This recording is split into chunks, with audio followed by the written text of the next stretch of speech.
You are looking at building champions, your time, you can't coach by the watch. That's the biggest thing that I personally believe in. And golf actually can be very, very frustrating because it's a non-reactive sport. Some player has had string of setbacks. How do you help such a player get out of literally their own mind? See, sometimes what you need to do is you just need to change the strategy. And it is quite possible that you've been on a certain track for a very long time and it is constantly not showed you results. Confidence generally in a kid gets broken when the closest people to them start to lose belief in them or start asking them questions that they're not very comfortable to answer. Golf is a sport, firstly, has so many different areas. If I chalk out the four major areas, it would be ball striking, it would be shot game, it could be putting and course management.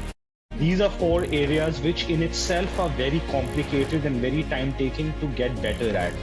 There's a lot of repetition, the technique is difficult, you need a lot of time. A player who's going to school needs to still take out about 20 hours of playing golf in a week if they can. Pressure cannot only be handled through conversation, it also needs to be handled through training for pressure. Three roles that a golf parent has. They are the structure providers, they're the emotional anchors, and they're the supporters. Welcome to Raising an Athlete. Thank you, Amita. Thanks. It's an honor being here and giving my 2 cents on your show, and really happy and looking forward to this conversation.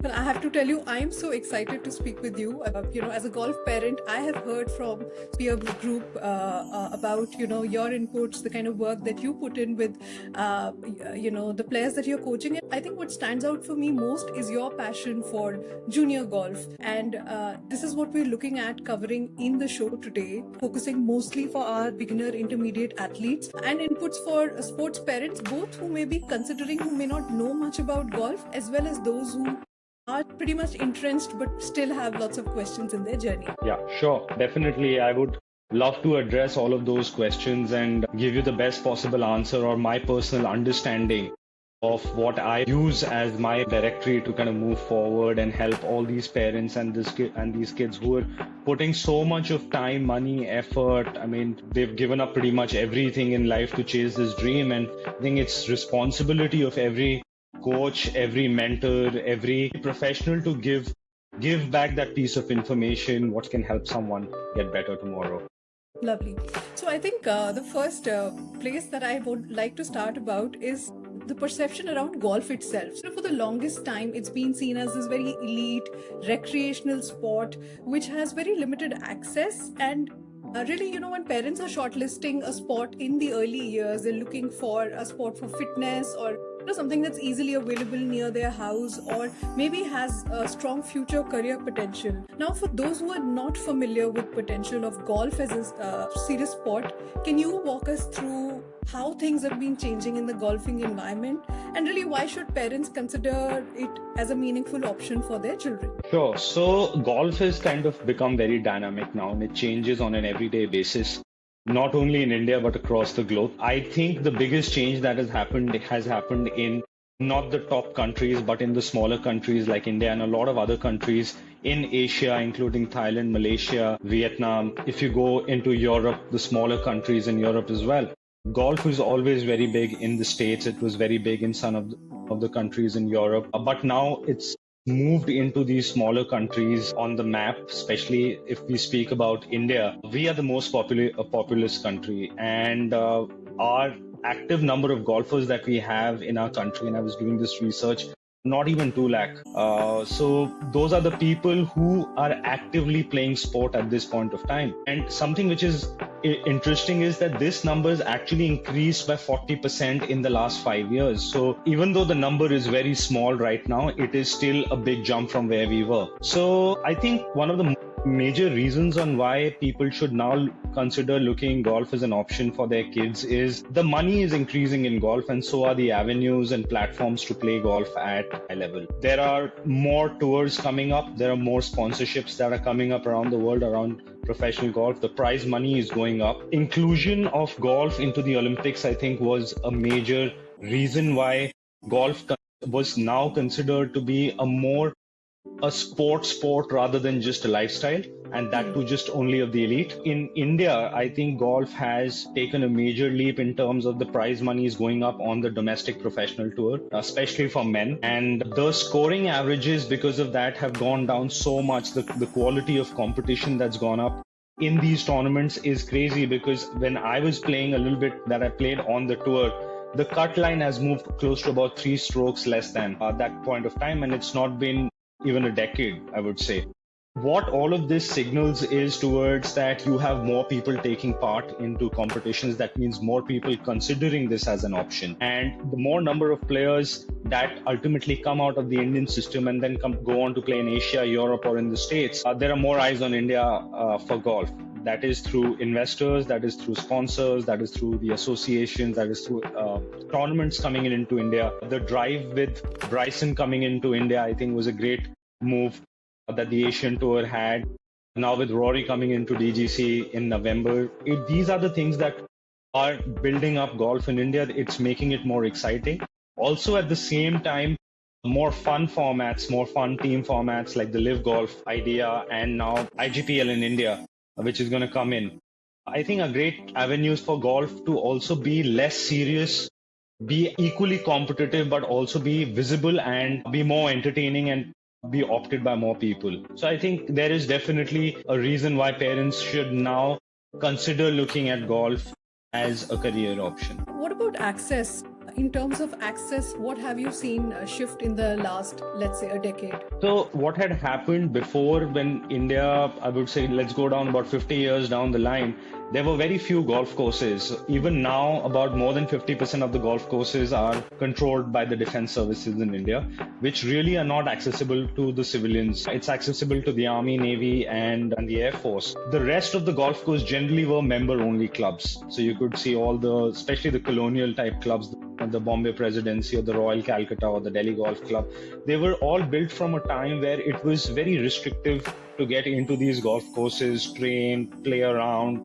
And I think that is where the divide had started in the beginning, where a lot of people were wanting to get into the sport. They could not get into the sport because access was a problem. Because of the access being a problem and the money not being there were not enough academies, coaches, people taking up onto the coaching line as well. So there were not enough people to teach people who wanted to learn golf. In the last 2 decades or 3 decades, I think there have been a lot more private clubs that have come in, which help you pay and play. You can just walk in, book in a tee time, and just start playing. A lot of standalone driving ranges have also come up, where you don't have a range which is inside a golf course. It is just a standalone driving range. And I think that is something which is a major drive into increasing the access of people to play golf. As that followed, and you could see more people coming into the sport, because of that, a lot of junior golfers increased. So a lot of specific junior golf academies also started to come in. And that is how, if you compare, that is a similar situation when you see in countries that are flourishing well in golf. The number is very high over there. The ratio is very high. But that is the similar trend they have. They have standalone driving ranges, they have academies, they have junior specific academies. And from there, what happens is you also start getting tournaments, because there is a tournament operator that comes in who wants to run a tournament because now there are junior golfers playing, and so on and so forth. So which parts of the country will you say are seeing a growing ecosystem of golf? I would say the north is the one that is seeing the max amount of increase in golf. And I think a major reason for that is the real estate. A lot of the new golf courses that have come in, the private golf courses, have been built along with villas or flats that they've wanted to sell along with that, and that has attracted a lot of people to kind of come in and settle in those areas and those golf courses to be popular. So Delhi NCR is definitely a big one. Chandigarh does not have a lot of facilities, does not have a lot of golf courses, but is churning out a super talent, and I think it all boils down to the mindset of the people there. And I had shifted to Chandigarh for a short stint when I was playing myself to train in that culture specifically. The main reason was to just hang around people who were really wanting to do something with not as many resources as the people in Delhi NCR in terms of coaches, academies, golf courses, all those have. So I would say Delhi NCR, Chandigarh, down south, Hyderabad and Bangalore have seen a big rise in golf. Ahmedabad has come up with some really fantastic golf courses, but unfortunately not a lot of golfers playing the sport. I would say Middle East is still lacking on facilities.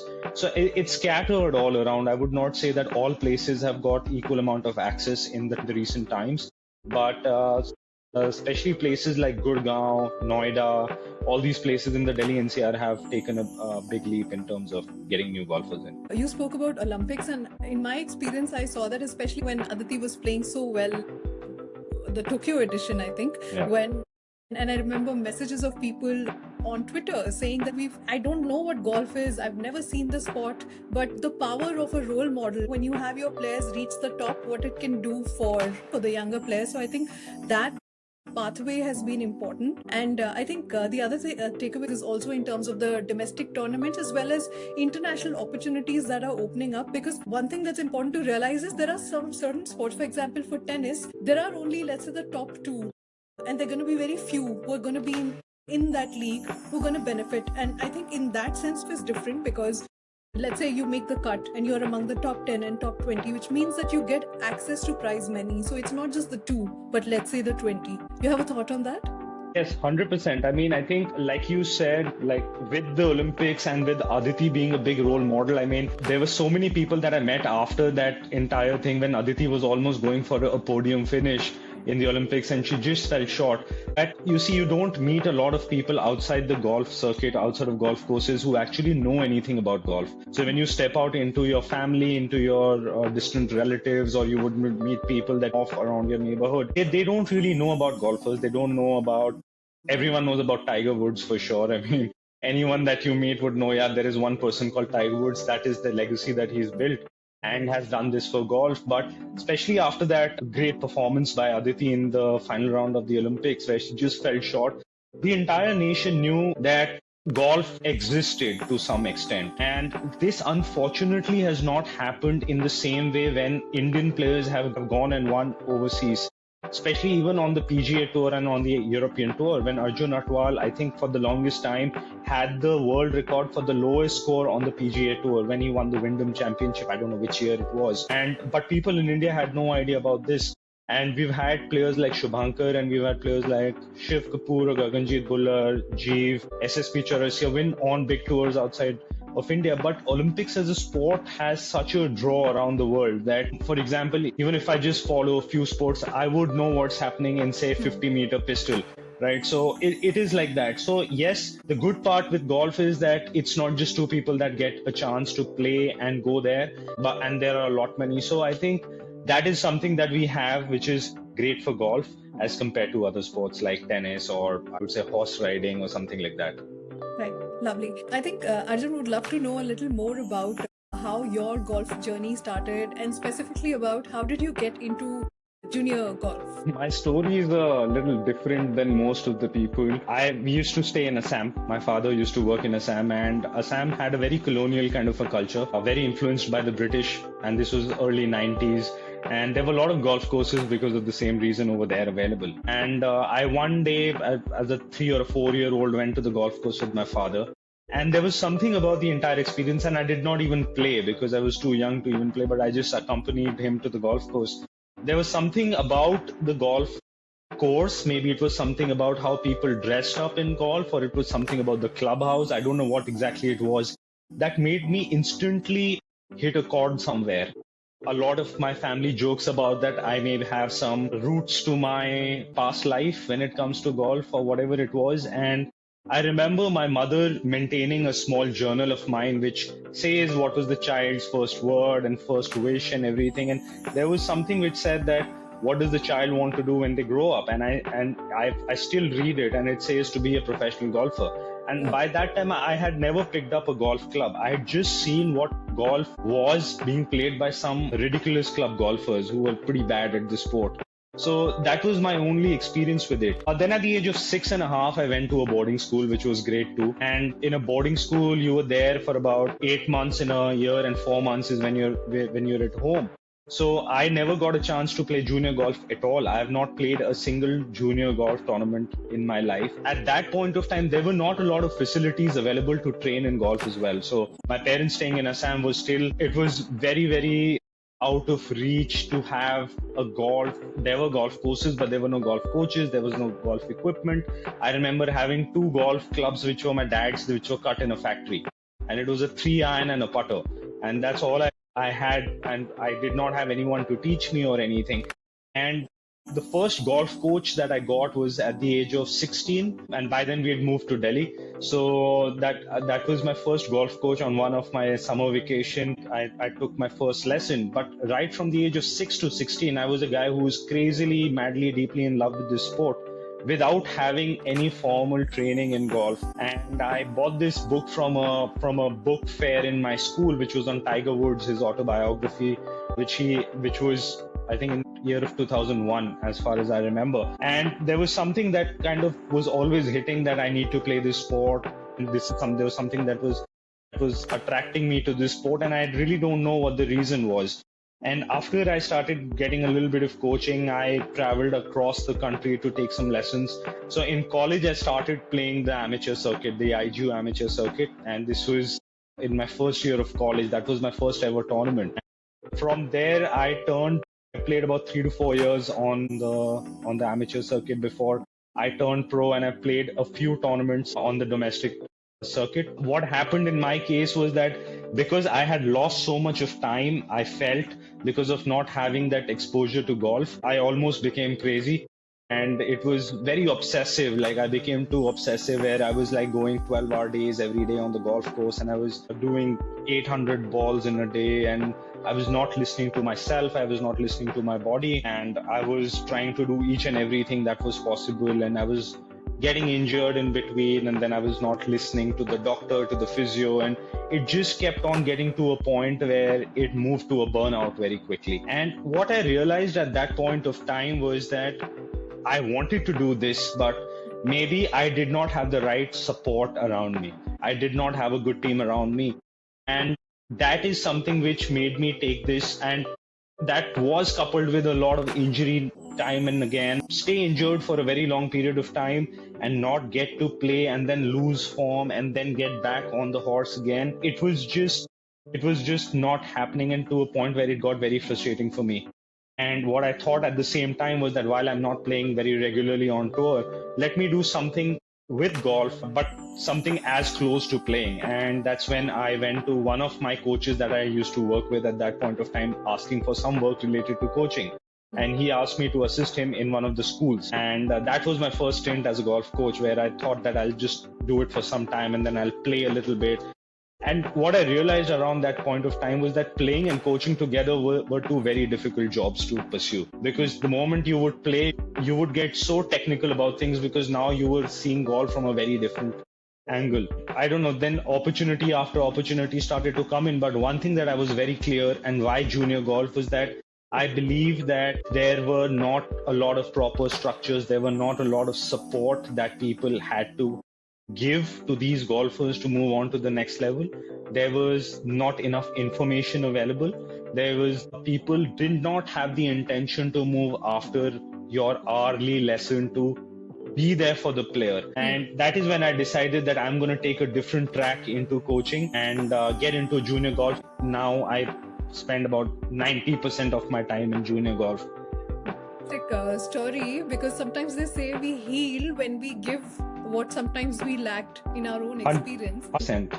And I think in a way you heal it was just brilliant listening to what you said, the passion that you felt, but those years, and sometimes it's circumstantial, that you were playing in a time when that ecosystem did not exist. And now it makes sense why you're so passionate about junior golf, because you've been through that journey yourself, and now you are offering that support that probably at one point you did not receive. So Arjun also shared how is it different coaching juniors from, let's say, adults? What is fundamentally different about the two? I think it's completely opposite. So firstly, we need to understand that kids live in a world of their own. A lot of times where the problem happens is that golf coaching adults and coaching juniors is not considered to be separate separate ways of dealing, for the fact that what most coaches think is that ultimately we're just coaching golf. But what you are doing is that you are being a friend, you're being a mentor, you're being a support in that person's life, even if it is for a 30-minute lesson or a 1 hour lesson for that point of time. You don't help a person, or you don't make a difference in the life of a person in those 30 minutes, not only by giving them technical help or swing related help or putting tips or anything of that sort. You first make a relationship with that person. And when you make a relationship with an adult versus you make a relationship with a junior golfer, and that too in different age groups, the entire feeling is very, very different. So kids being in a world of their own, and I've worked with some kids who started with me when they were about 6 or 7 and now moved on to A category. Some of them have even turned pros now. They're playing on the circuit and we still work together. A 6-year-old child dealing with a 12-year-old child and dealing with a 14-year-old child or a 16-year-old child, that also is so different because they're in different mental maturity phases in their own lives. So you have to go down to the level of their understanding of their requirements rather than giving them all the same portion of the same medicine. You can have the same solution, but it needs to be communicated very differently. And that is just because the cognitive ability of a 6-year-old child is not developed as much as it has for a 14-year-old child as compared to an adult who is 35 years of age. So I have a couple of reasons, mainly being I think kids are more serious towards games, towards their own game, towards improving. They invest in time, they invest in effort as compared to adults who mainly do it as a leisure activity. That's why my interaction with club golfers is almost zero now. I either work with a few professional golfers or junior golfers, because these are the ones that would ultimately want to work to get better, and that is where I find my own success in. Right. So I think I did want to ask a question about approaches to coaching also, because while coaching sounds very straightforward, but I think there are very, very different approaches. Someone's doing, let's say, a couple of weekly lessons. Someone's doing a more holistic role, like you said, in the technique or, even goal setting or course management. So I want to ask, what are the different approaches that you see around? And you spoke a little about yours, but if you could elaborate on that. See, I would say, guys, I don't know about what happens outside, though I am in touch with a few coaches outside. But if we have to specifically speak about the Indian golf community currently, the most common format that most coaches and players work on are, you would see a coach once in a week, and whatever you could get out of that coach and whatever you could share and whatever solution he or she could give you is pretty much it. Whatever happens post that is all on the parent, if it is a junior golfer, or it is on the player themselves. They are trying to figure out each and everything in managing their journey in golf. There are very, very few people that I can actually count on my fingers right now that are working in India on a holistic development in junior golf. That is where I find my space in. That is what just gives me comfort.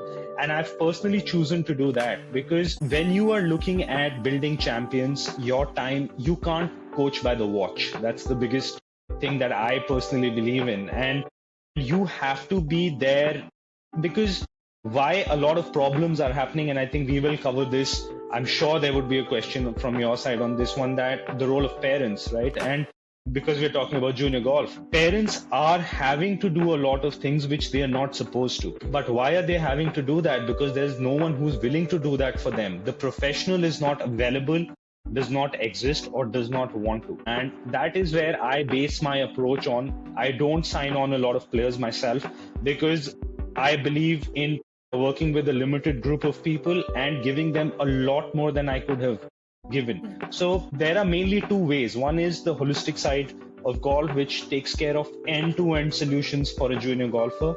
The other one is your one-on-one lessons, where you're limited to only technical information, generally once or twice a week. These are the two main patterns that I've seen in which coaches work. How would you describe the current landscape of junior golf in India, and what's exciting and what's frustrating? So the current landscape of junior golf, so if I have to compare it to say about 5 or 10 years before, let's say 10 years, a decade is a good time to sample. The number of junior golfers have gone I think at least threefold. That you've got 3 times more number of kids playing the sport now. I think that also goes on to say, because the sport has become a lot more accessible, like we were discussing in our conversation, that there are more facilities that train kids. There are more facilities where kids can practice. And because of these things, there are more golf coaches into the system. The National Golf Academy of India today has so many coaches that they certify and that go through their system and are now turning into coaches. And they also see this as a good earning opportunity, a good opportunity to grow. So the landscape, according to me, very personally, has only grown in terms of number. What is exciting about is that more number of kids that are playing the sport, there are more chances for India being on the global map as they go and play internationally as kids or as they move into amateur or professional circuits, both. That is the exciting part. The frustrating part is sadly that, like coming back to one of your questions, is that a lot of coaches have not been able to differentiate between coaching and coaching juniors. That is one thing. And there is not enough investment from a lot of coaches and academies into skill building to take kids on to the next level, which is not only technical, but also emotional, physical, in terms of equipment, in terms of a holistic approach. Do you think the gap is also in the train the trainer program, that the coaches itself, like their understanding of what their role is, primarily technical in nature, to say it's about technique, it's about your golf swing, but they don't really think that the mental aspect is something that they need to take on? See, I really don't know the answer to this, to be very honest, but my personal understanding is that everyone chooses a certain side they want to be on. I have chosen this side of holistic development of junior golf, and there are so many people that I know do about 10 to 12 lessons in a day, and it's all back-to-back 30-minute lessons, and you have a 80-year-old person coming in, and then you have a 6-year-old junior, then you have a pro, then you have an amateur golfer, and it just keeps on going on like that. And their main focus is on teaching whatever the technical aspect is and moving on to the next lesson. I, because want to ultimately take these kids or the players that I work on onto the next level, because somehow I am trying to fulfill my own unfulfilled dream, or whatever you can say, or it just gives me more satisfaction to be not working with a lot of people, but working with a limited number of people, but taking them on to the next level, being there for them, being a part of their journey. That is something that excites me personally. And I think that's pretty much required also. In our previous episode, Karthik was our guest, and it was very interesting. I mean, he got support. I mean, they also shifted to Delhi, worked with best coaches. But it was interesting where he mentioned that when it came to something like course management, it was something that he depended on his father, because the onus was then on the parent to take you. And then it becomes even trickier for those. They're not all golfing parents. There might be those who don't understand the game so well. Often enough, then the player is left in a lurch if they're going for lessons, but they don't have support in terms of how do you transfer that skill that you learned on the drive to the course itself. Correct. No, that is a very common problem, like Karthik mentioned. That is, I think, the most common problem of most golf parents in today's time. And like I said, there are not a lot of people working in the holistic area, and that is why parents have to jump in. I know parents where one of the parent in today's time have quit their work, they've quit their household, and they're just with their kid traveling to tournaments, driving them to golf lessons. I mean, it's crazy. And a lot of times it is a very herd mentality kind of a situation, that one parent looks at the other parent and the other parent looks at the third parent. Whereas the role of the coaches or the role of an academy needs to be reinforced at this point of time, as they are the professionals. They know exactly which clubs a kid wants, which is the club fitter to go to, which tournaments to play, when to play on the course, how to play a recovery shot around a tree on a golf course. I mean, everything. So yeah, that is a very common problem that parents, I think, across the globe are facing, not only in India. So it was good to hear about your coaching philosophy, and also would be interesting to know what you think about what makes a winner. Now, what are the key traits you look for in a young golfer that signal to you their long-term potential? I would say it is definitely it's not about being super talented. It's about, I would say, golf is a difficult skill to learn, but with the right approach and with the right amount of time and effort put into the sport, it is possible to be technically good. But what differentiates is definitely being a willingness to get better. That is one. and the inquisitiveness to try out new things without the fear of failing. And I think that is something that clearly stands out to me, because I have, in my personal experience, seen really good, well-talented kids join the sport, having some kind of background with parents playing the sport as well or something, and a kid and a fresher on the other side with no prior experience to golf, not so talented also, but kind of always willing to get better, always asking questions, inquisitive, experimental. I think that is something in the long run kind of gives them a big push, even if it is not in the short run. Right. So that's interesting what you said about being experimental, which is also about being more creative and being more open to trying out new things. Now, which of the abilities would you say are innate and which are the ones that can be developed in a junior golfer? I would say is that you can clearly develop a good discipline around the sport. And by discipline does not need to be boring. I mean, discipline is something generally thought of as a very boring and a redundant term. Discipline is just discipline to go to practice, discipline to play fairly, discipline to respect your opponent. I work with a lot of players in my academy, especially the ones that work in the bigger programs with me, especially at Jaga, where we work on a very major part of a player's side, which is the character of the player. And that is something we see that once we can nail these few qualities in every player, everything becomes very, very fast tracked. That is where it comes from. So I would say discipline around the game is very, very important. And discipline does not need to be boring. You can be the naughtiest kid and the most disciplined one. So naughtiness is not related to discipline. A lot of time parents say that my son is running, but that means he's not disciplined. He's a kid who's having fun. I mean, that's what I tell them you should be very happy about. The kid would be indisciplined when the kid, say, just walked off a tournament, they quit the tournament because they were not playing well. That is indiscipline in my opinion. Or they just cheated in a tournament. That would be indiscipline. Or did not find it valuable enough to come for practice.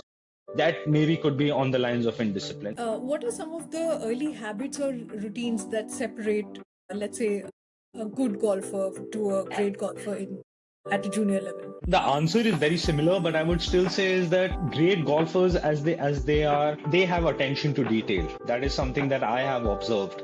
And parents somehow actually misunderstand this as the kid is not focused enough. Whereas being specifically a junior golf coach, I understand that there are some of the ways in which kids give out so much where you just have to read between the lines. And that is where attention to detail comes in, where a player will ask you such certain specific questions which will kind of take them on to the next level, where they would want to kind of try out, like being creative. They're always wanting to do something better. And there are kids as young as 10 years of age who ask very specific questions which can take them on to the next level. Okay, interesting what you said about attention to detail. So what you're saying is that if they're curious and they want to know more, which on the surface may appear as that they're distracted, but they're not. They're actually trying to explore the entire contours of the game in that sense. Yes, 100%. I mean, it is misunderstood. It is, I mean, a lot of times a player, suppose a kid, just to give you an example, has come with their father for a golf lesson. The father is sitting over there behind me while I'm doing a lesson, and the kid goes and asks something specific, and the father would say, no, just concentrate on your lesson, and the kid is shushed. The kid ultimately is asking something which to you might not sound very important, but to me is actually very important. Because if the player does not know the difference between what a fade and a draw is, the kid is asking, sir, what is a fade? The father is saying, just concentrate on your lesson, ask these questions later. Why not? That is the moment to ask this. It's a golf related question. So yeah, I think what you just said makes complete sense. Asking you a little bit about winning and competition, which is a hot topic in junior golf. Now, there's a lot of focus on winning, even at the junior level. Now, in your experience, how important is winning really in the early stages? You know, and it will sound a little weird. In my opinion, it is not important, very honest. It is important to a point to improve self-confidence. It is a good marker for whatever you've been doing is good or bad. But when you talk about the importance of it, I would say it is not so important. And why I would say is that a lot of times what happens is after you won a tournament, you have a sense of arrogance, you have a sense of complacency, as compared your fire does not burn as bright as the person who is closely finishing second or third each and every time, because they see something within their reach that they can get to, but they've still not gotten it. And that is when the questions are going to come in. That is when they're going to be spending that extra half an hour in practicing putts, and that is when they're going to be thinking, okay, now I need to have more distance to kind of play well. And ultimately what all of this does is that it actually prepares them for even bigger stages, international stages or professional stages, or once they reach the higher age categories where I think winning means a little bit more than what it does in the very young age categories. It is good for, like again I said, it is good for confidence. It is good for the player, for the parent to know, okay, we are on the right path or not. And what not winning teaches you is a lot more than what actually winning does. Right. Have you seen young players who have kind of burnt out or lost interest because of pressure to perform? And there's a lot of pressure also from parents. What's been your experience, and what are some of the early signs of this nature of burnout, where actually it's really not about excellence in a way. It's not about playing your best golf. It's just that podium, which in itself becomes the goal or the outcome that you're really trying to achieve. Burnout, in my opinion, happens on an everyday basis around me. I have seen so many kids burn out, and there are different degrees of burnout. The worst one being where the player quits the sport. And these are players that I'm talking about who've had a decent golf game in their younger age categories. They've won a lot in their younger age categories. They've been great players, but as the competition got a little stiff, or as they progressed ahead, they lost their game for whatever reason. Maybe it could have just been temporary. It could just have been a patch for about, say, 1 year, 1.5, 2 years, but they did not have the strength to move ahead, and they burnt out and they quit the sports. There are different degrees of burnout too. When we specifically speak about burnout, the worst one being quitting the sport, and it is very, very common, and it is only increasing every day. I remember I'm sure about 20 years back, there were no mental golf coaches available specifically for junior golfers in India. In today's time, everyone has a mental golf coach, and I have a lot of respect for mental golf coaches. A lot of them are my own friends, and I know a lot, and I've seen some mental golf coaches come on your show as well. But the main part being that a child will generally burn out not because of their own mistakes or their own decisions. It is somewhere an added pressure. There is a pressure where they are answerable, even if the questions are not asked directly, but they feel answerable to their parents or to their coaches or to whomsoever they think is important. That happens, and some of the signs of burning out are, you would say, there's a dropped interest in playing the sport. They would not want to play a lot of tournaments. They would not want to go to practice. They would keep on coming up with excuses to skip a lesson. They would generally physically fall ill before a tournament, because I also believe a lot in energy and vibrations.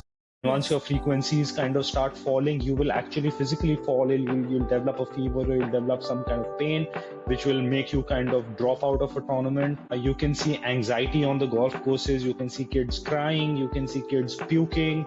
It's crazy. It's crazy. And as competition is going fiercer and fiercer every day, the ratio of the probability of burnouts are increasing, and it's very, very visible around us. And when you're saying burnout at this point, you're saying, and my question was also about pressure, to say that early pressure to perform. The burnout that you're talking about, is that only about early pressure to perform, or are you saying there are? I would say for a junior golfer, it is only early pressure. And early pressure is so evident in today's time, mainly coming from parents. And like you said in your question as well, that it is not about playing great golf. It is about where you finished on the podium. There are very few players and parents who understand the importance of playing good golf, playing golf with integrity. Like I said, playing it with the right discipline, being a good sports person, and then finishing wherever they finished on the podium, either on the podium or outside the podium, wherever they finished on the leaderboard. But for some people, it is only about winning a tournament, or it is about beating that specific person. Maybe the person could have come 50th and you came 48th, and they're happy with that. So that is something which is very sad, and it is very evident around us. One of the reasons for that is also that winning is seen as like a default marker of your progress. Because Correct. In the absence of the parents' understanding of how do you really truly track your child's development, and their interest in the sport, you're looking at winning as a marker. What are the other markers that parents can be looking out for? I would say the first thing that they should be looking at is the happiness of their child. I mean that overweighs everything in my opinion. Their life, they are not professional golfers, they're junior golfers. Their life does not depend on playing golf. Their identity is not around golf. They are not earning money to run their own houses. They started playing golf as a hobby. They fell in love with the sport a little bit more to kind of pursue this game for a little bit more serious way as compared to someone else who did not like the sport as much and did not get passionate as much. And that is where the journey for elite golf development starts. It's like you start as a hobby, you go onto the golf course or to the range with someone, with your parent, with your friend. You like it, then you start taking some lessons, and then you suddenly realize now it's about tournaments, and then it just starts getting crazy. So it's actually scary that the more, like, it's the best part is in the beginning, but as they start getting more serious into the game, they start falling in love more, but there's also more added pressure into the sport. So more markers are definitely that they should, it's your child's happiness. That is definitely the first marker according to me. Also, how is the sport influencing their kids as human beings as they grow? Is golf teaching them a lot of lessons? Because I know golf is very equivalent to life. And golf can teach you a lot of lessons. It can develop you into a person. It can make you more patient. It can make you more honest. It can make you more hardworking. It can do a lot of things and develop you for that for the stage which we call life. So I think these are important markers. Winning is not the only one. If we speak about game specific stuff, you need to track the progress of your child from where they started, what their scoring averages were, how they are 2 years down the line, what is their, if you record stats, and I'm talking only golf specific now in this part, is that if you record stats, have they increased the greens and regulation that they had about 3 years back? Have they reduced the number of putts? Has their distance gone up? Has their routine become better? Are they better decision makers on the golf course?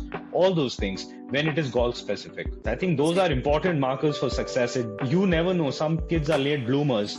You might not win anything in junior golf, and the moment you reach about 18 and you're playing this college golf or you're playing amateur golf or something and you become a champion, and that's how it starts. But then I think it also becomes about persisting in it, because like you quoted a couple of instances that inevitably, maybe it was just a bad patch for a certain period of time, but the player maybe interpreted it as saying this is not for me. So yeah. I think knowing the difference, and that's where I think the support system really matters, who can kind of counsel you. Now, in that vein itself, how do you talk to a child after a tough loss or a poor performance that they've had? See, the one thing I make sure is that I am never make them feel sorry for themselves. That is the first rule that I personally follow, nor do I feel any sense of, or I project any kind of sorriness or pity towards them, because how badly that crushes a person's confidence, nothing does. When you're actually showing a person that you're feeling bad for that person, it definitely begins with a chat to firstly understand what happened that was good, what were the positives to take from the tournament. Once you can't start a conversation on what did not go well, you always have to ask, or at least I always ask, and I mean, you can ask any of my students, they all have to call me after every round. They have to always call me before a round. So after they warmed up, they call me for 2 minutes, wherever they're playing, whatever tournament. They could be playing a feeder tour tournament. They could be playing a tournament in America. Like I just had a few students travel to America very recently for these 3-4 tournaments.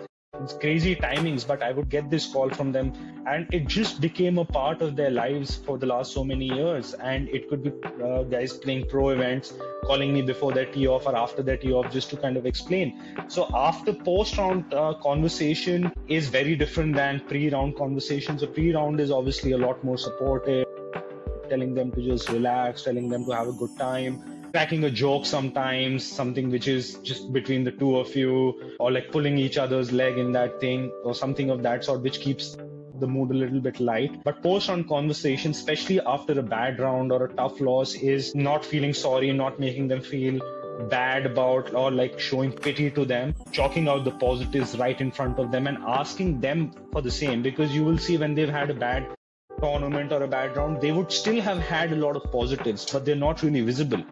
And it is the responsibility of either a parent or a coach to kind of highlight those in front of the kid, to keep the kid going and to move forward, and to keep on making them move forward.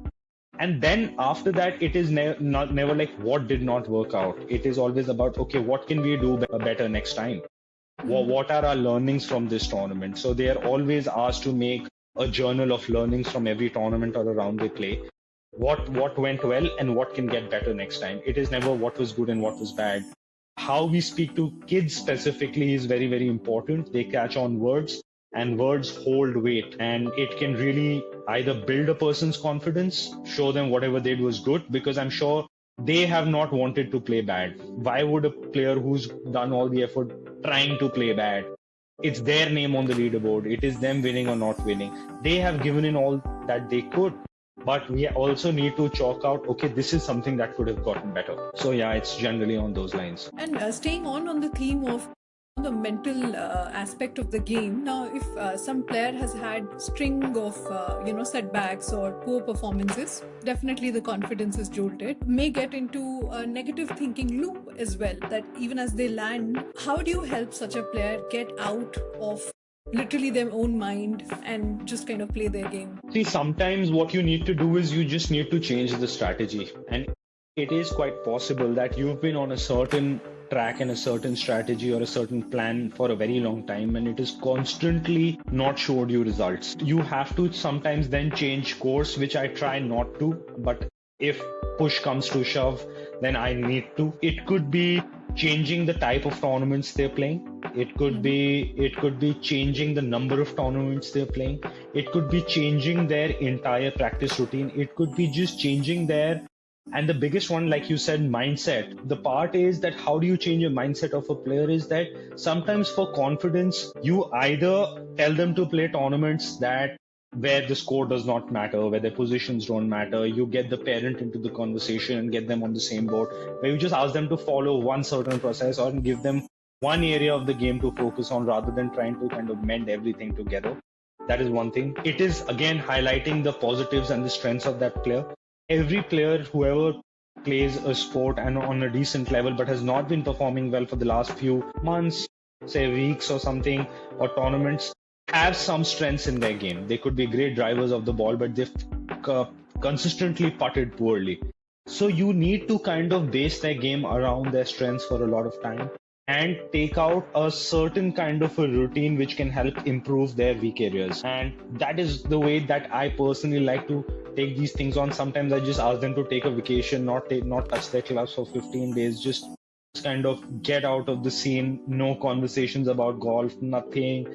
Just take an off, go out, go for a vacation, go for a movie, go out with your friends, play a different sport at times. I think that is something that really helps, because the kids who are playing golf, they're generally very sporty kids. They want to play sometimes different sports, and golf actually can be very, very frustrating because it's a non-reactive sport. The ball is just staring back at you and you are among your own emotions, and that is where you're fighting, as compared to a tennis or a football or a cricket where you're just reacting to the ball without any time to think. And that is sometimes what is required, things and avenues where you're not using your mind. And you're just out of that entire phase, and then the player is a lot more refreshed and rejuvenated and let's restart again. So yeah. I'll also come on to the segment around parents in a bit. Just at this juncture, what can parents do to reinforce confidence at home for such a player? I would say the first thing that they can do is just be there for them when the going gets tough. Most of the times, and I would say not all, but a lot of times what happens is the parent goes against the child to some extent, where they are like, there's a blame game, you didn't practice enough, you weren't focused enough, I saw you didn't even bend down to see the line, and I saw you were aiming way left and you were already aimed into the OB and you hit one ball left. I mean, things like that. The parent needs to kind of withdraw all kind of technical information that they give to the player or to their kid. They need to kind of show them that kind of love. That's the first thing. I mean, confidence generally in a kid gets broken when the closest people to them start to lose belief in them or start kind of asking them questions that they're not very comfortable to answer. The closest people to a junior golfer specifically would mainly be parents, brothers, sisters, family, or the next person is a coach. And a coach would also be that much more important when you have a certain relationship with the coach. A lot of players and a lot of coaches don't get so involved in a player's lives. Like I said, they work by the watch, and that is completely okay. That is their model of coaching. So their relationship to a player is limited only to those 30 minutes or an hour, and not a lot more outside of that. I would say is that being there for them, hearing them, like listening to them, what they're wanting to say, and showing them love, being there, being the emotional anchor at that point of time is something that is very important. I want to shift to some of the operational aspects of the game in the sense of, for example, optimal training. Now, this is a big one also for parents to say, what does an optimal training schedule look like for a junior golfer? Because you have school, and there are some who have quit school and have moved to open school, but I think that happens later in the journey because that's a big decision to take. So for most kids, there is school work to be balanced.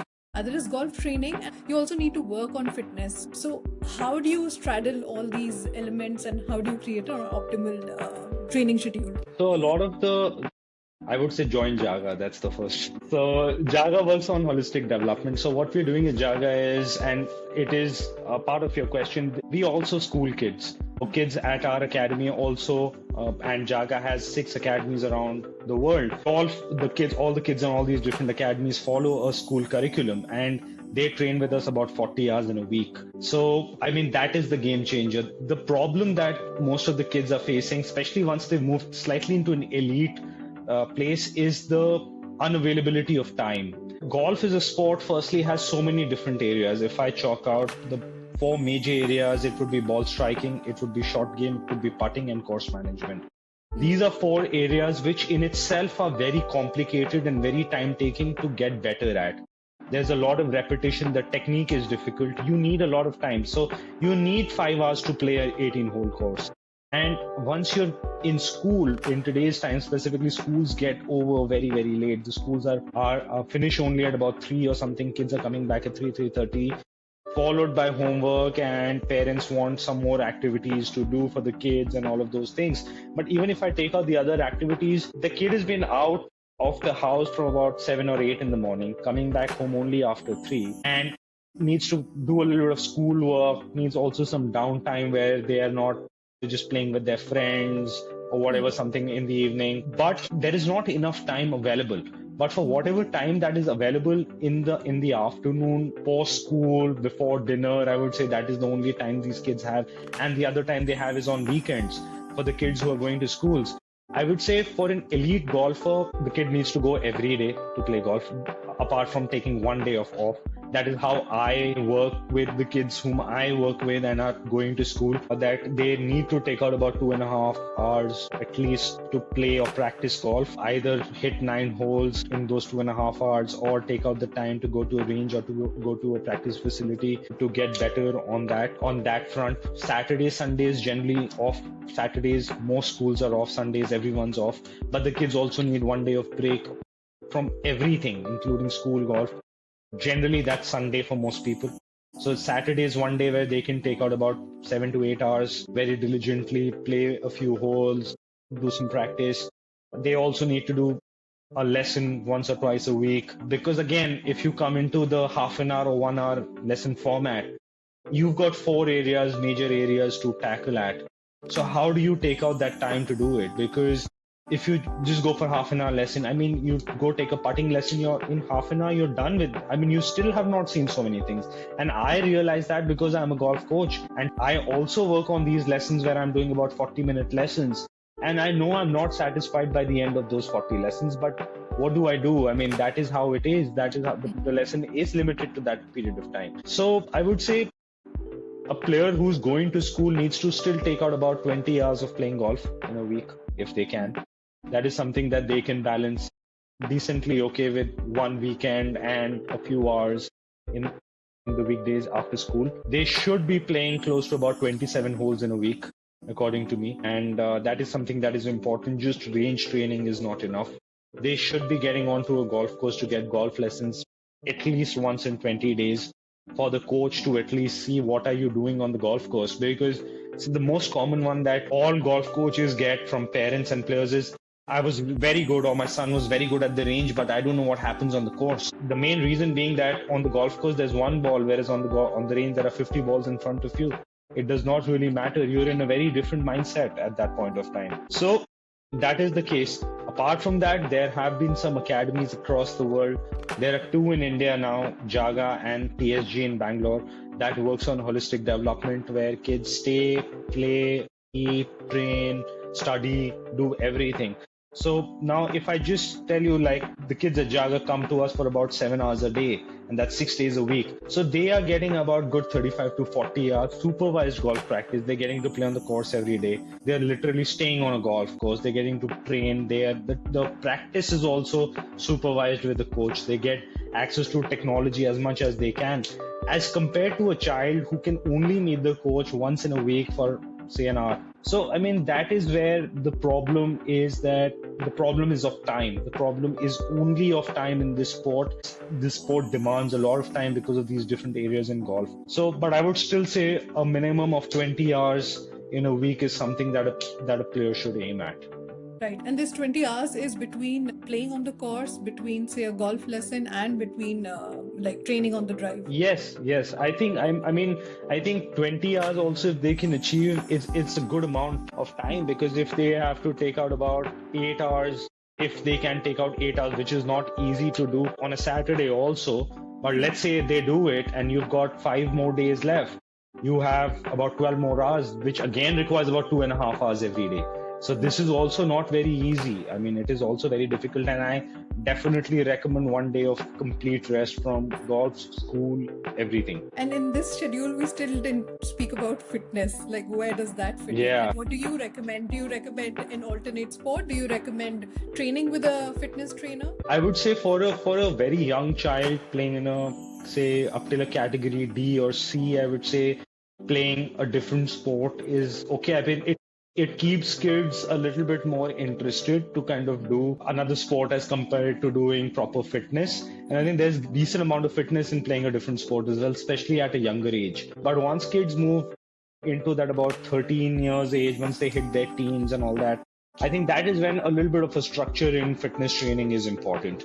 And looking at where the sport is going internationally in terms of driving distances or playing this big stretch of tournaments to stay injury free, to have the strength and the stamina to keep on playing these tournaments back to back, you need to have some form of fitness. But I don't know where is the time. So you're definitely pulling out some time from golf in that case. Yeah, I think that was a question I had, but I think that's more a question mark. In general, you're saying that where do you find the time for that? I think internationally, there are arrangements one hears where what Java is trying to solve for, where school becomes the secondary part of it, and the sport itself becomes the primary, which makes it more viable and less stressful. Because I think overall the current situation, it makes really stressful for the child, because you always feel you are kind of compromising either in school, and there is a lot of social conditioning around that also, right? The society, your parents, your peer group, or signals that you get from your school where you're trying to perform well there, but you're also trying to do well here. And I think that does become challenging for kids. I think another very important area that I want to speak about is tournament planning and player readiness as a segment. To say that, I mean, there's so many tournaments that are happening all around for a junior golfer. How many should they play in a season? Is there a sweet spot?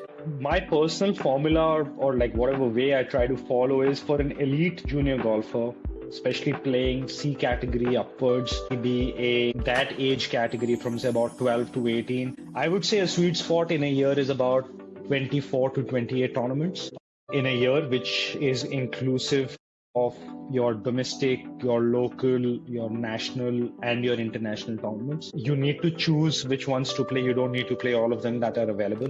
There are some kids obviously that are playing a lot more than 28 as well, because they're playing internationally a lot of tournaments, then they're playing the national circuit, then they also play some of the private tournaments that some of the tour operators are running. So that's what's happening. But someone in a more intermediate level and in a younger age category, say about to C category, E to D category, can play somewhere between say 12 to 16 tournaments, or about say 18 tournaments in a year.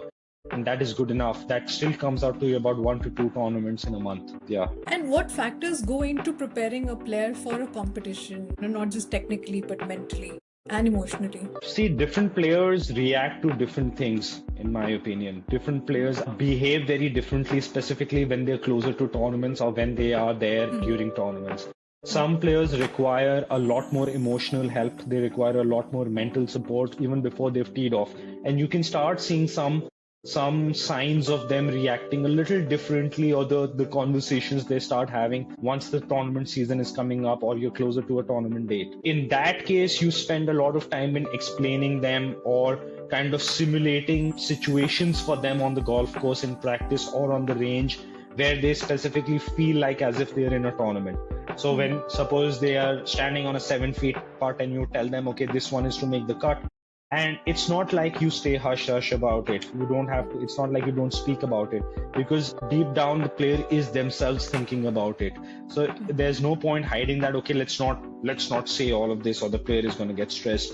But at the same time, don't brush it under the carpet, get it out in the front, train for it, train to kind of handle that pressure. Pressure does not only or cannot only be handled through conversation. It also needs to be handled through training for pressure, training in pressure situations, training in where I also sometimes put that kind of pressure while they play rounds on the golf course, where they are asked to achieve certain things, and there's this entire situation, a makeshift simulation that is created for them to get into that zone, and you can clearly see them cracking.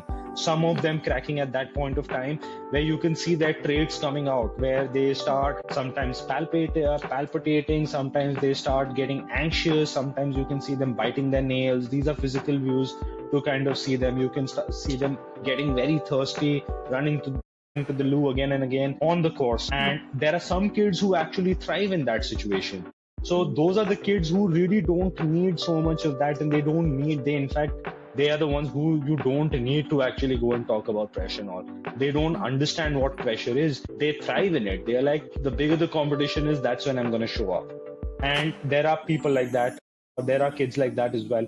So that is the emotional and the mental front where I personally, that's how I work with them on. I also get them to journal sometimes before tournaments, where they are to write the 5 good things they did that certain day, specifically when they've played on the course. Also, if they have not played on the course, but what are the 5 good things for golf that you did?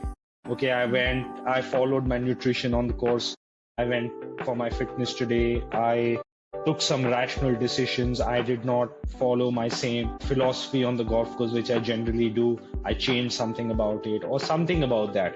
So that also, I think, creates some kind of a positive impact on those kids when it comes to mental preparation. When it comes to physical preparation, purely regarding the body, when I talk of physical, all my students work with some kind of a nutritionist or a professional, or they are well educated in those areas. So the diets, the hydration start about a good 15-20 days before, and they try to really follow it while they're playing the tournaments. They start hydrating before tournament rounds, and we follow a structure where we are making sure, especially for kids at Jaga, where we also try to track how much water they're having before a tournament. In a tournament, we try to organize a call with our nutritionist, who is one of the best and understands the requirements of different players differently. So that starts happening in the gym. We start reducing the heavy load stuff, especially with the older kids who are doing more weightlifting and all of those things. We start working more on activation. We start working more with bands. Also, I also try that they are trying to work out in between their tournaments, even if it is just for half an hour, either out of their hotel rooms, or if there is a gym in the hotel or the facility that they're staying in. Sometimes we try to arrange online fitness lessons with the fitness trainers, where they're just doing some basic core work, activation work, some light training, that kind of work. That is where it happens. The most important one is the technical one, the technical preparation. I follow one very specific rule, is that I don't pay equal attention to all parts of the game for every player at the same time. That means it depends on what the golf course that you're going to play the tournament is asking you of. So imagine you're playing a golf course which is a JP Wish Town, which requires more shorter clubs and putting, versus you go and play something like a Kalhar Blues and Greens in Ahmedabad, which is so difficult off the tee where the focus is on hitting more fairways and around the greens, on how you're chipping with so many slopes around the green and on the green. So it is important to kind of focus on those certain areas, build strategies before, because you all know the course layout is to kind of decide beforehand, okay, this course is going to be playing generally windy this time. I'm going to Coimbatore, it's the windiest golf course in India.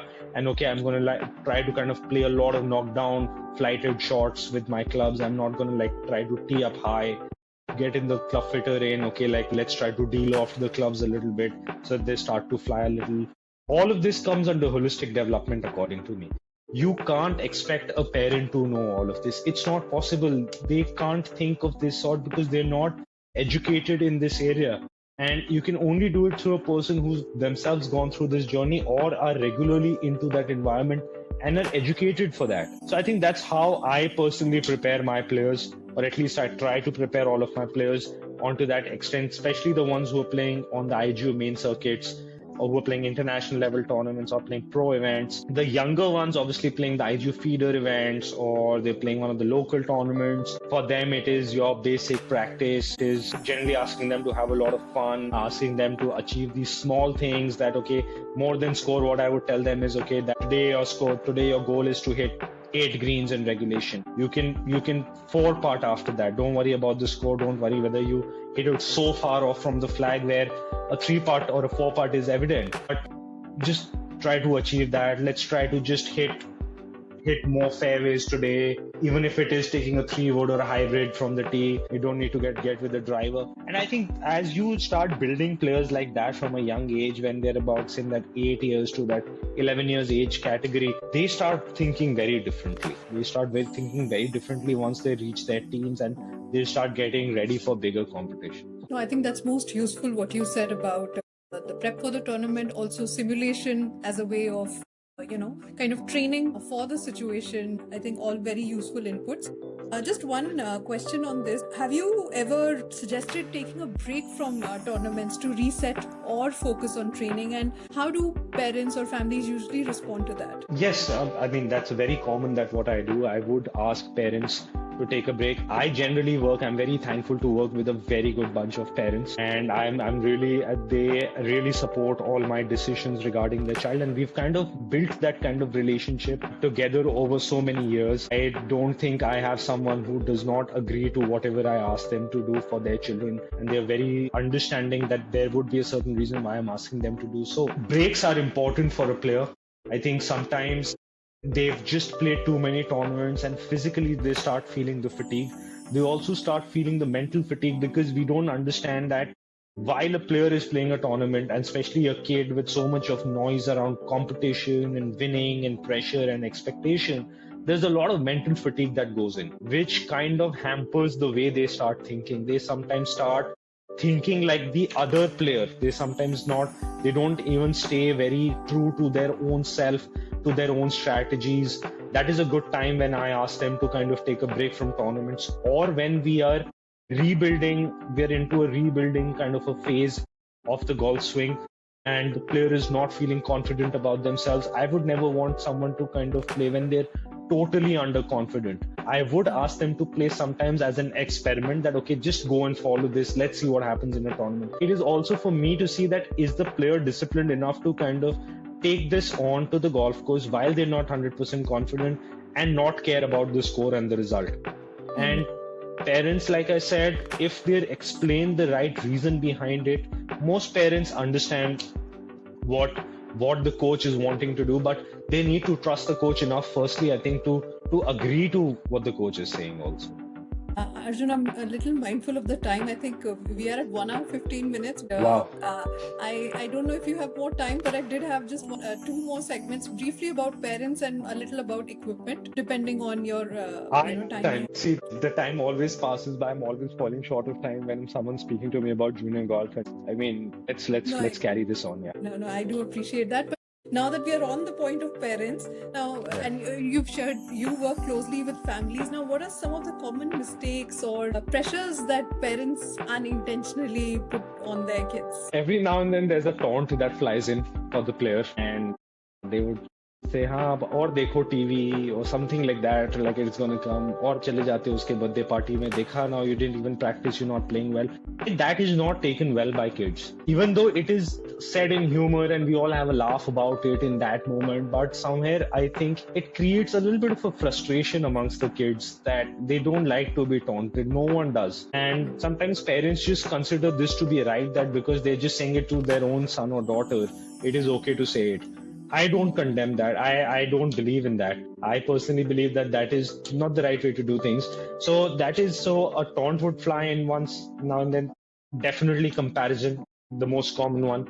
That look at that guy, like how much is that guy or that girl practicing, and you don't even do that much. Or see, that person did such a hit such a good shot or made such a good putt, and you free putted from the same spot or something of that sort. So that is something unintentionally that comes on, or sometimes it's even where a lot of parents try to make the kids count what all they do for them, and that is where my problem starts with them. So the parents that I train with know this very, very well, that I am a player's coach. I always fight for the player first, and that is when the kids have the last laugh, and the parents hate me at that point of time. But I know that some of the times, just as an act of love, these mistakes just happen, and there is no bad intention behind it. But there are also frustrations, and maybe the parents think that it is for the betterment of the child or whatever it is.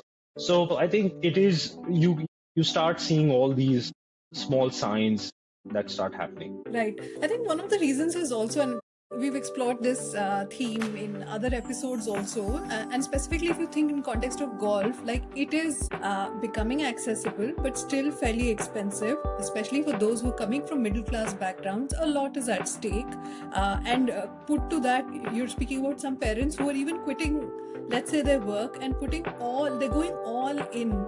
So there are reasons why they may feel pressured. Now, how do you tackle that? Like, how do parents handle their own emotions? Because I think there is financial resources, there is time resources, so there's bound to be pressure from that point of view. So how do they handle it in a way that it actually is not counterproductive to the project that they're out to kind of achieve? I mean, I think the first thing that the parents need to understand, that the game is very, very difficult in which they've gotten their kids into, or the kids have themselves gotten themselves into.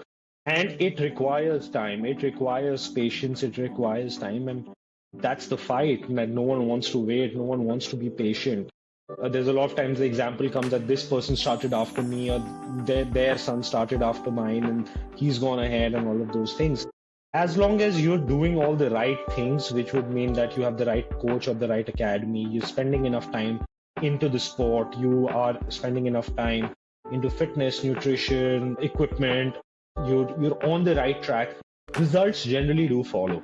The most important marker to that is that the child needs to be at peace and needs to be happy playing the sport. If that does not happen, and this is something that parents need to remind themselves, that how much ever they get frustrated, it cannot come to a point where it is visible to the child. That is where I think some of the kids start feeling the pressure themselves, that in the way that my parents are providing for me, and they're really giving up an arm and a leg to make it happen for me, and I need to perform. And that's when they start actually crumbling, because every time that thought comes in, or that vision is kind of displayed in front of them, that's one.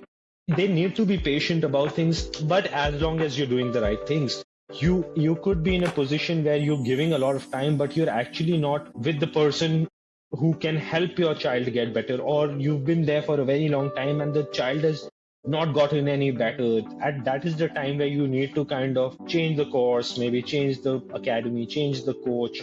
That is where and a lot of times that is what I have personally gone and done to a lot of parents, where I have gotten stuck, and I felt that they were feeling a little stuck, and I've myself stepped up and asked them to kind of look at a different coach, because sometimes the wavelength just does not match, and the frequencies are not synced. And I've also, in fact, sometimes gone to the extent of telling them to kind of withdraw the kid from the sport and put them into something else, because the child is not actually as interested to keep on playing the sport as the parent is.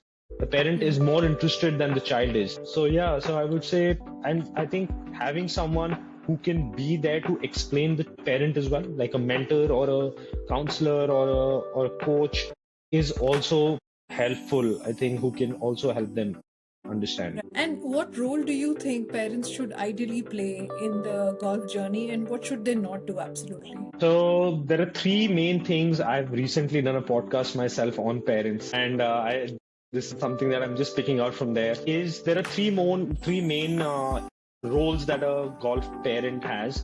They are the structure providers, they're the emotional anchors, and they're the supporters. Structure providers mean that you may felicitate everything for them: coaching, routine, going, coming, tournaments, finances, all of those things. That is the structure provider. The emotional anchor is the person who's there with them after losses, after giving them a shoulder, making them understand it is all right, showing them the bright side of things and all those things. That comes under the emotional anchor. And the supporter is basically just supporting them in whatever decisions they take and not playing a coach. They should not be doing is, I mean, I think I've already said it a lot of times right now, is that they should not be comparing their child. They should be patient. They cannot get impatient. They need to understand that there is a process to get to a certain place and everyone's in a hurry. So that does not really kind of get you there. Right. That's very useful, the framework that you shared. And just now, one final segment on equipment, which is logistical in nature, but quite painful. And again, this is one of the things where you just hear a lot of opinions, but you don't actually follow a scientific process and you don't know what is a scientific process to do. So buying golf equipment for new parents, and I think I would imagine particularly for non-golfing parents, is like very difficult, and they're relying on advice from others. Can you share, like, is there a process that parents can be using when they're evaluating buying equipment? So I would say it is the solution for equipment is different for different players. Depends on what level they're playing at. If you've got a beginner and you've got a child who is again in the E or the D category, sometimes even in C category, I would just say go for the US Kids Golf Set. I don't want to name brands, but according to me, that's the best equipment for juniors. It's very well balanced in terms of weight, height, material that is used into the equipment. Is that the only marker at that point of time is the height of the player, what height they fall in, and the strength of the player, depending on what kind of a shaft. Is that after they've overgrown the 60 inches in US Kids Golf Set and they are generally in the C category or B category at max. Generally, they all grow at C category 12 years of age. I personally recommend custom fitted equipment, specifically for the kids who are playing tournament level golf. I work with these club fitters who work very high performance club fitting, which understands the requirement of a junior golfer, and selecting equipment for a junior golfer in this age is that much more difficult and that much more crucial, because the equipment that is available in pro shops or in shops off the rack is too heavy for them, because they're generally made for adults, the adult ones. The junior ones they've already outgrown, so they don't have that one available. That is the time when you're looking for specific aftermarket shaft, aftermarket heads, specifically tailored to their height, or something that is custom built and custom fit for them. That is that is what I do with all my players. Right. So for juniors, until category C, you did mention a particular brand and you said that could be a no-brainer option for them. But within that approach, because I remember I met a parent who said that I bought equipment online and then I think one of the drivers was not of the right size. How should they be going about it? Should they buy online? Should they get their children to try out in the supervision of a coach? I think it's the coach's responsibility to help them understand and identify what they're looking at, what the players should be getting, because again, it is a technical decision. Even if you look at different brands, the weight of these clubs might have, they might be in different weight categories. When you have these things which can help, it'll be different for different players. So you need to understand buying online. After you're sure what you want, then you can go and buy online. In fact, a lot of kids, parents, I recommend getting, especially in that younger age, is getting second-hand equipment that is cheap, it is affordable, they will anyway outgrow it. It helps the entire parent community to kind of exchange clubs. It is affordable and it does the job. So that's what I would recommend. Yeah, that was another question I wanted to ask about picking up, because this equipment is expensive and kids are very quickly outgrowing it. What are other some common mistakes that parents make when they're buying a golf gear? Like, how much should they be investing in early on? And it takes me back to an episode that we did with Nisha Millet, unrelated, in swimming, and she spoke about it to say that sometimes very young kids who are not in national meets are wearing very high performance gear, and she felt, I mean, she's been an Olympian swimmer, to say that is not required at this young level. So you have a view on that? Yeah, definitely. You see that a lot in the more affluent cities. You would see that in the more of the metro cities, where you would see kids carrying gear which is a lot more expensive, maybe not required for them. Say, no, my son or my daughter will not play someone else's pre-owned equipment, whereas some parents are very okay with it. So I think there is a certain time for the right kind of investment in equipment. It should not be forced.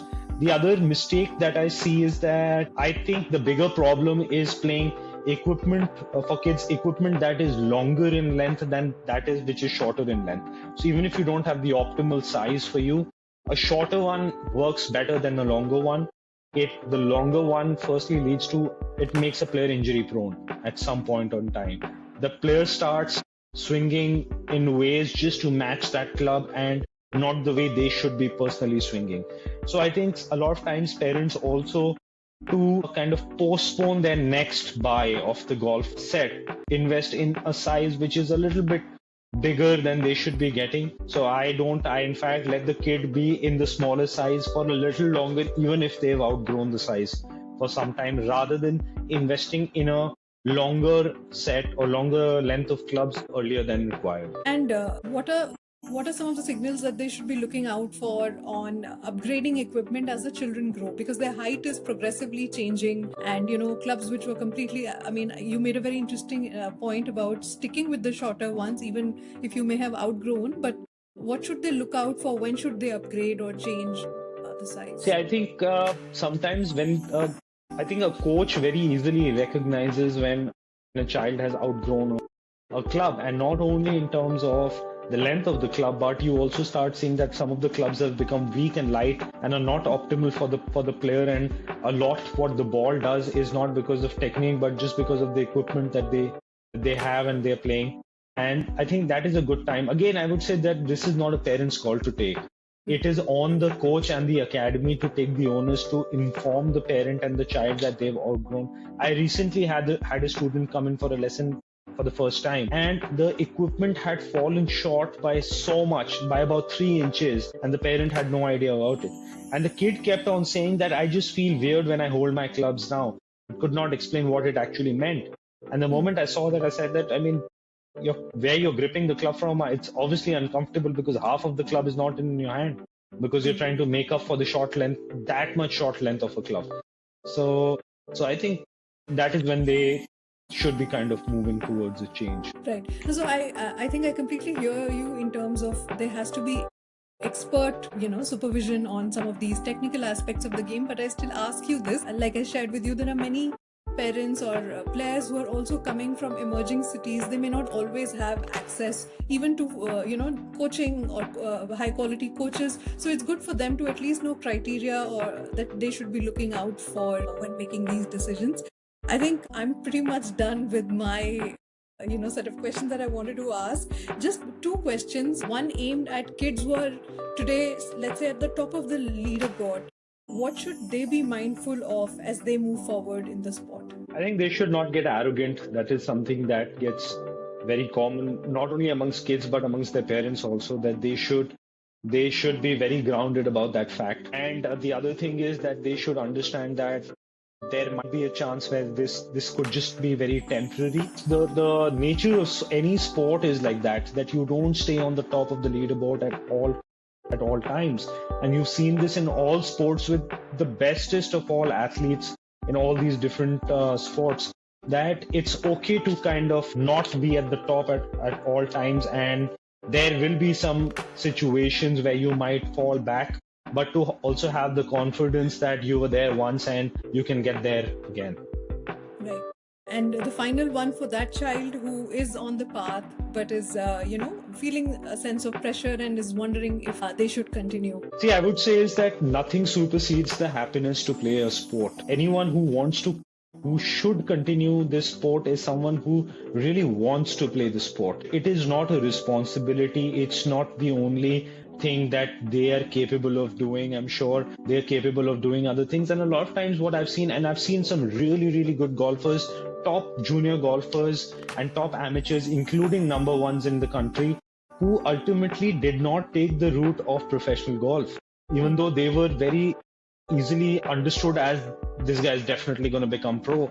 Or even when they turned pro, they left playing golf professionally and are now into corporate jobs, but are still very avid golfers, weekend golfers or club golfers who enjoy their round of golf. So I would just say is that keep doing whatever you want to, have fun. Firstly, whatever you, if golf is not fun anymore for you to play on the competitive level, don't play it. You can still play golf. There is no, it's not a bad sign so that your parents have invested so much time, money and effort for so long, and now you suddenly feel that I don't want to, and it's completely okay. Speak up for it. Play only if you want to, and keep going ahead. Lovely. Thank you so much, Arjun. You've been so patient and so passionate, and I think this has been so very useful, both as a sports parent myself, and I'm sure for the community. I mean, it's a growing ecosystem. It's exciting times for junior golf, and it's wonderful to see coaches like you who believe in holistic development and who are giving it their all. And I'm sure the future for junior golf is bright with coaches such as you. Thank you, Amita. It was a great pleasure being here on your show. And actually, time flew. I didn't even realize. And all the questions that you asked were so meaningful that I'm sure a lot of the parents and the children